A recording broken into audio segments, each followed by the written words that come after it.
calentando la jornada. La realidad tiene un sonido propio. Audios de la mañana. En De Acá en Más. Bueno, un debate muy intenso en el mundo del kirchnerismo y del Frente de Todos tuvo que ver con una pelea entre Horacio Berbisky, el periodista que tiene el cohete a la luna, muy cercano a Cristina Fernández de Kirchner, que viene siendo muy crítico a Alberto Fernández y que con sus ironías últimamente también se la emprendió contra la ministra de Desarrollo Social, Victoria Tolosa Paz, a quien llamó la chica plástica, Madame Albistur, porque es la mujer de Enrique Albistur, que es un publicista muy cercano a Alberto Fernández, a lo cual al cabo... El dueño del departamento donde vivía Alberto Fernández, en Puerto Madero. Que todavía lo tiene a su disposición. Sí, es el prestamista de vivienda de Alberto Fernández.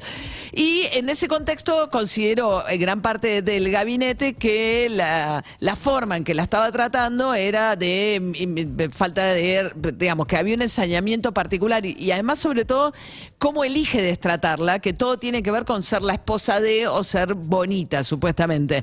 Pepe Albistur, el marido de Victoria Tolosa Paz, arrancó a hablar de esta manera sobre Berbisky. Y a mí me parece que es el mismo sorete de siempre, Berbisky. Que en este caso, que pasa de machirulos, un tipo que tiene una historia bastante oscura, y no sé por qué razón, algunos sectores del peronismo, algunos sectores de la militancia le tienen respeto, será porque no lo conocen, porque es una basura de personas. Bien, tirándole por la cabeza que fue montonero, ¿no? Claro. En su momento, y además reviviendo alguna discusión acerca de las situaciones en las cuales sobrevivió durante la dictadura y terminó en Perú, Horacio Berbisky en aquel momento. Porque era, ¿cómo se llama? El periodista que labura con la Nata, que lo había acusado de tener vínculos con inteligencia de Fuerza Aérea. Barbano no, el periodista que hace cosas de arte también. Bueno, ya me va a venir. Sí. Mientras tanto, Victoria Tolosa Paz, ministra de Desarrollo, ¿qué decía ella? Si el perro ladra, las mujeres estamos cabalgando. Esto es lo que realmente le preocupa a Horacio Berbisky. Él trata de justificar por qué elige el descalificativo de chica plástica. Básicamente sintetiza a una persona sin ningún tipo de capacidad y de nada, que es lo que me pone en lugar de, bueno, yo creo que es muy fácil, chica, mujer, joven, peronista, igual a tonto, ¿no? Que Madame Albistur tiene y admite una única excepción, esa palabra, que no es la mujer de Albistur, es quien dirige un burdel. Nos trató todas como tantas veces de putas peronistas. Bien, eso decía Victoria Tolosa Paz. Yo me refería a Gabriel Levinas, que era el que había publicado un libro acerca de eso, y digamos que es lo que a Pepe Albistur insinuó sobre Berbisky en la discusión entre Berbisky y su mujer. Bueno, alta intensidad en el mundo kirchnerista, pero esto terminó con un comunicado de Alberto Fernández, en tanto presidente del Partido Justicialista, saliendo a criticar a Horacio Berbisky por la manera en que habla en sus columnas de Victoria Tolosa Paz. Mientras tanto, Javier Milei, el precandidato a presidente, habló acerca de Cristina Fernández de Kirchner en ese duelo que le propuso la propia expresidenta y vicepresidenta cuando en su última aparición pública habló sobre Milei y lo ubicó en el lugar del principal contendiente con esa maniobra. Sí, es toda mi intención. Lo que pasa es que uno tiene que reformarlo sin vulnerar derechos. Y para hacer eso, primero tiene que... Eso yo lo propongo como parte de la reforma de... Se autopercibe casta, es decir, y es casta, así que es una autopercepción correcta de Cristina Kirchner. No es que no tiene miedo, tiene terror directamente, y yo creo que eso está vinculado al avance que está teniendo nuestro espacio. La libertad avanza, sobre todo en lo que tiene que ver en los segmentos etarios más jóvenes de la población, y creo que eso la tiene muy nerviosa y creo que está aterrada porque existe la posibilidad que en estas elecciones directamente el kirchnerismo quede en tercer lugar y sea el inicio del fin de uno de los procesos políticos más nefastos desde el regreso a la democracia. A ver, está diciendo que Cristina Kirchner está aterrada. El audio anterior tenía que ver con que le preguntaban si volvería al sistema privado de jubilaciones y dijo que sí. Sí. Notable porque fue un proceso que desfinanció mucho al Estado. El problema es que, digamos, más allá de si es bueno o malo el sistema privado, que no fue muy bueno para los que tenían la plata en el sistema privado, el proceso durante el cual la gente deja de aportar al Estado, los que eligen el sistema privado y pasan a aportar al sistema a privado genera un desfinanciamiento muy grande del Estado, que sigue pagando todas las jubilaciones, con lo cual te aumenta enormemente el déficit, con lo cual no sé, digo esto porque muchas de las propuestas de Milei uno se pregunta cómo piensa pagarlas o qué ocurriría. Bueno, estuvimos hablando mucho acerca de su propuesta de la dolarización, que según economistas como Hernán Lacunza llevaría el dólar hoy a más de 3.000 pesos por la escasez de dólares. Sí, aparte igual lo que sabemos de Milei siempre es lo mismo, digo, cómo hace para, cuál es su idea económica para, pero hay otras partes, otros roles que tienen que cumplir los estados que hasta ahora Milei no los explica. Mientras tanto, Spert, que es, digamos, fue el último aliado, ¿no?, de Javier Milei en las elecciones, en las últimas elecciones, se abrió de Milei, se había presentado con el partido de Milei en la provincia de Buenos Aires y se sumó a Juntos por el Cambio, con un discurso bastante cercano a la ultraortodoxia, ¿no?, económica, si bien no es partidario de dolarizar, Spert. Bueno, le preguntaron a Patricia Bullrich, que en principio es la principal perjudicada, porque son los que más compiten por el mismo tipo de voto. ¿Qué dijo Patricia Bullrich sobre la incorporación de Spert a Juntos por el Cambio?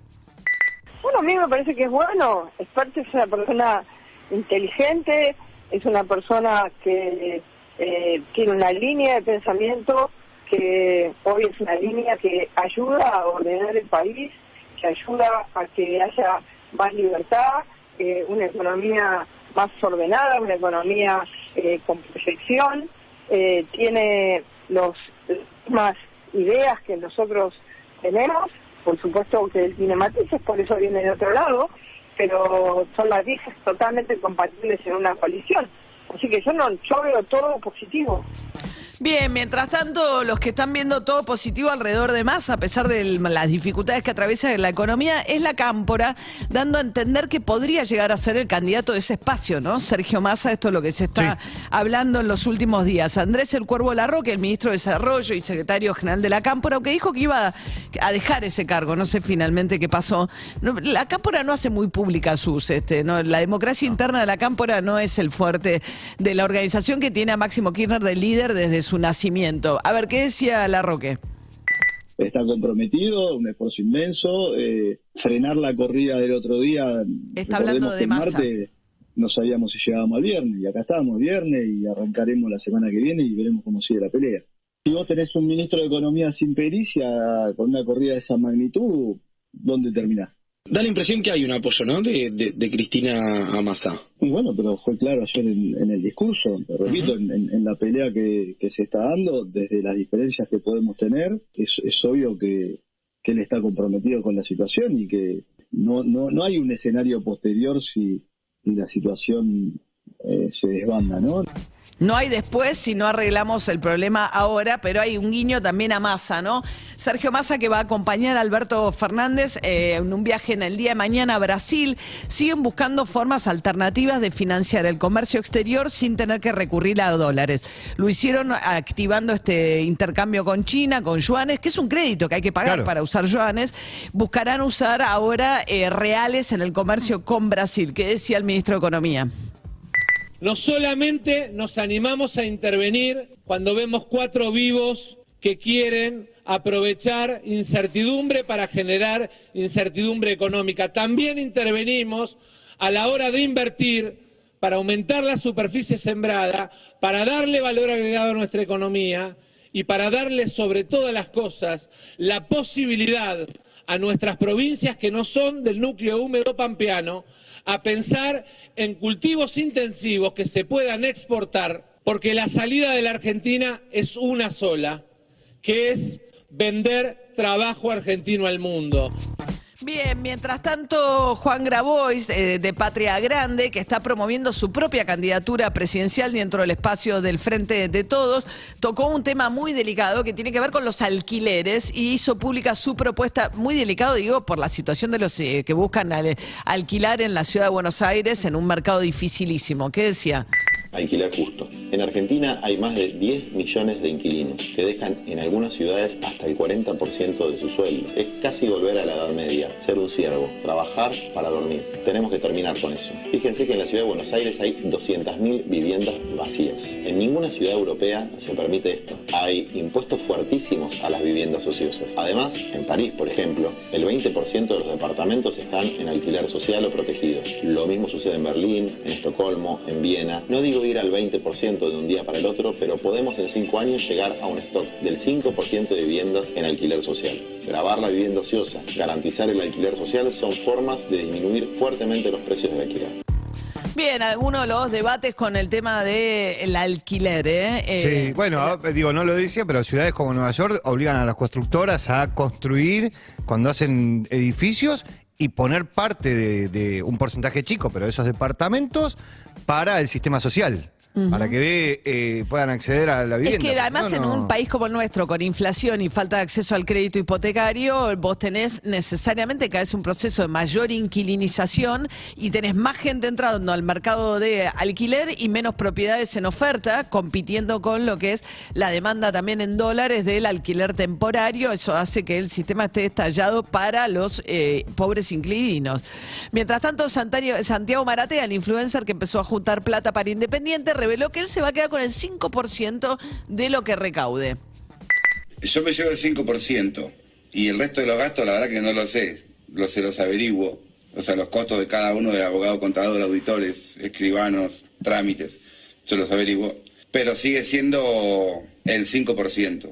Digo, es como que te diga que lo mío más todos los otros gastos es el 5.8%. Te estoy redondeando para que entiendas, pero sí. Si juntásemos 20 millones de dólares al MEP, ¿no? Porque si vas al oficial son menos pesos también. Esa es la verdad, guacho. ¿Qué te voy a decir? Yo estoy tan sorpresa como todos ustedes. Bien, eso decía, no está muy sorprendido porque tiene claro cuánto se va a quedar. El problema es que fue originalmente dijo que no se iba a quedar con nada y después dijo que sí, que como constituyó un fideicomiso, la ley que regula la conformación de los fideicomisos le da a quien lo constituye el 5% de lo que recauda. Pero claro, él podría donarlo en todo caso, elige en este caso quedárselos. Si recaudara los 20 millones de dólares que quiera el dólar MEP, son 400 millones de pesos los que recaudaría Maratea para él. Con lo que lleva recaudado hasta ahora... Poco menos de $1 millón de dólares. Poquito menos de $1 millón. Bien, ya digo, para que se entienda, porque son 20 millones de dólares, digo, y él te lo pone en pesos, que también es un número impactante. Pero no es lo mismo decir 400 millones de pesos que decir $1 millón. Claro, claro. Por ahora tiene recaudados 30 millones de dólares, de pesos, perdón, para él. Que no por sé, eso digo. Que en base a lo que ya juntó Independiente, que finalmente ayer ganó un partido después de una racha. Propina. Buena propina. Buena propina, ¿no? No está nada mal. Mientras tanto, Juan Román Riquelme, el vicepresidente de Boca, ahora que ya está lanzado Ibarra, el candidato que apoya a Mauricio Macri para disputarle la elección de Boca a Riquelme, habló de justamente sus opositores. Sé que hay mucha gente que tiene miedo de hablar porque se queda sin trabajo, así que hay que entenderlo también. Hay gente poderosa detrás, entonces tiene miedo de quedarse sin trabajo. Entonces a veces hay que decir, bueno, seguí diciendo pavadas, seguí diciendo mentiras, así no te quedas sin trabajo. La gente se maneja muchas veces así. Yo tengo la suerte que de los 18 años que debuté en este estadio contra Unión que no tengo jefe. Y eso para mí es maravilloso y sé que a esa gente le molesta, porque a mí no me puedo controlar nunca y yo nunca fui ni voy a ser empleado de ellos. Y eso para mí es muy bueno y la María que mi mamá se siente orgullosa por eso. Hablando de cómo Ibarra, empleado de Macri, él dice, yo nunca me someto. La relación entre Riquelme y Macri es de una tensión fenomenal. Andrés Ibarra, que era el ministro de Modernización del gobierno de Macri. Entonces le está diciendo a su contendiente, sos un empleadito de Macri, básicamente. Sí, ¿no? Aparte lo pone en el lugar que siempre lo pone a Macri, el de patrón. Mientras tanto, Santiago Peña, presidente electo de Paraguay, hablando de Macri, porque este es un discípulo del íntimo amigo de Macri en el Paraguay, Horacio Carles, el expresidente del Paraguay, que no puede entrar a Estados Unidos porque está en una lista de los funcionarios hipercorruptos. Bueno, así todo, Santiago Peña, su delfín, ganó la elección a los 44 años. Desde mañana empezaremos a diseñar el Paraguay que todos queremos, sin groseras desigualdades ni injustas asimetrías sociales. Tenemos mucho por hacer. Después de los últimos años de estancamiento económico, de déficit fiscal, con un preocupante índice de desocupados y el aumento de la pobreza extrema, la tarea que nos espera no es para una sola persona o solo para un partido. Convoco a la unidad y al consenso para alcanzar nuestro destino de bienestar colectivo y de prosperidad sin exclusiones. Bien, ya se comunicó con Alberto Fernández, recibió el saludo de Alberto Fernández, el nuevo presidente del Paraguay. 7:15 de la mañana.